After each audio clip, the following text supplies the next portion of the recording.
Marami ang nagtatanong, tungkol saan ba talaga ang civil case na isinampa ni Wilma Galvante laban kay Annabel Rama? Tungkol ba ito sa kapangyarihan ng mga nagpapatakbo ng career ng ating mga tinitingalang artista? Tungkol ba ito sa away ng isang talent manager at ng opisyal ng isang network? Oo, bahagi ito ng naging problema. Ngunit may mas malalim na ugat ang kasong isinampa na dapat nating bigyan ng pansin. Ang nananaig na kultura ng sagutan, takutan at bulgaran natanggap na ng lahat bilang bahagi ng showbiz. Walang takot naming sasabihin, hindi dapat ganito. Kung ang showbiz ay tinuturing na marumi at mapusok, yon ay sa dahilang nasanay na tayo sa kultura ng takutan, murahan, palakasan ng boses. In short, showbiz has become marred by the culture of harassment, where the ones who have the loudest voices, the most vulgar words, and the brashest attitudes are deemed the winners, and where these scare tactics often drown out the voice of reason and civility. In filing a civil and not a criminal case, the Galvante-Rama battle reaches a new level.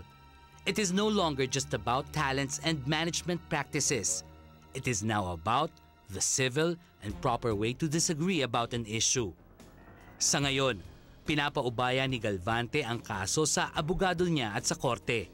Ngunit nabanggit niya na lubos siyang naliwanagan nang mabasa niya ang Article 19 of the Civil Code of the Philippines.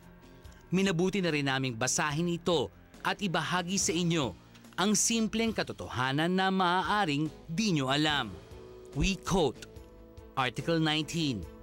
On the chapter on human relations, every person must, in the exercise of his rights and in the performance of his duties, act with justice, give everyone his due, and observe honesty and good faith. Unquote. Napakasimple at napakatotoo.